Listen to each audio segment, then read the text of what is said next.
Hello guys, welcome back to my another blog. আর আজকে দেখো আমার হাতে লাল টুকটুকে একটা শাড়ি আর একটা ব্লাউজ আছে। আর এই শাড়িটার ব্লাউজটা পরে আমি পুজোতে বসবো। তো বলো আমাকে কেমন লাগে শাড়ি পরলে। তো চলো ভিডিওটা পুরোটা দেখো। আজকে আমার মেয়ে ব্রত হবে, তো সেটার জন্য চণ্ডীমার পুজো হবে। তো সেটাই আমি তোমাদের সঙ্গে শেয়ার করতে যাচ্ছি। আশা করি তোমাদের সবার ভালো লাগবে ভিডিওটা। তো চলো দেখতে থাকো ভিডিও পুরোটা।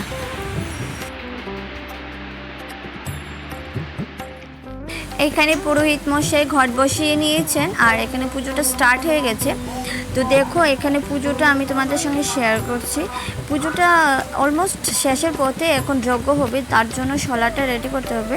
তো আমার স্বামীর হাতের মাপ দিয়ে এখানে শুরু করা হচ্ছে যজ্ঞ। আর যজ্ঞর আগুনটা এতটাই সুন্দর হয়েছে যে তোমরা যদি দেখো তোমাদেরও ভালো লাগবে।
তো এখানে দেখো যজ্ঞের পর আমরা অঞ্জলি নিচ্ছি। তো অঞ্জলি নেওয়ার পর আমরা সূর্য নমস্কার করব।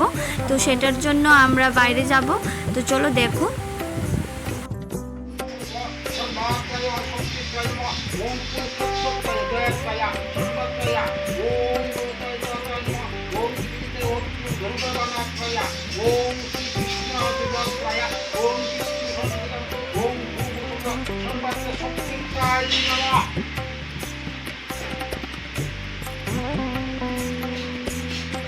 ওম বায়ুত্রায় নমঃ, ওম মূর্তিতে নমঃ, ওম ভূমিত্রায় নমঃ, ব্রহ্মা নমঃ।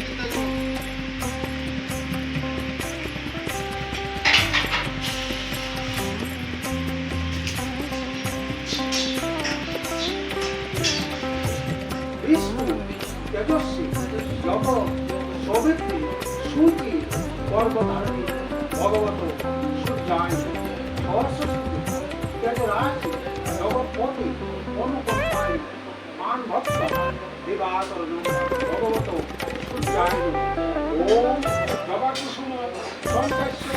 যা যা বিধি নিয়ম আছে সব কিছুই করা হয়ে গেছে। সূর্য নমস্কারটাও করা হয়ে গেছে। আমার মেয়েকে সবাই আশীর্বাদ করবে, দীর্ঘ আয়ু যাতে হয় আর যাতে সবসময় সুস্থ থাকে। তো চলো বিদায় নিচ্ছি। ভালো থাকবে সবাই আর সাবস্ক্রাইব করবে নতুন হয়ে থাকলে।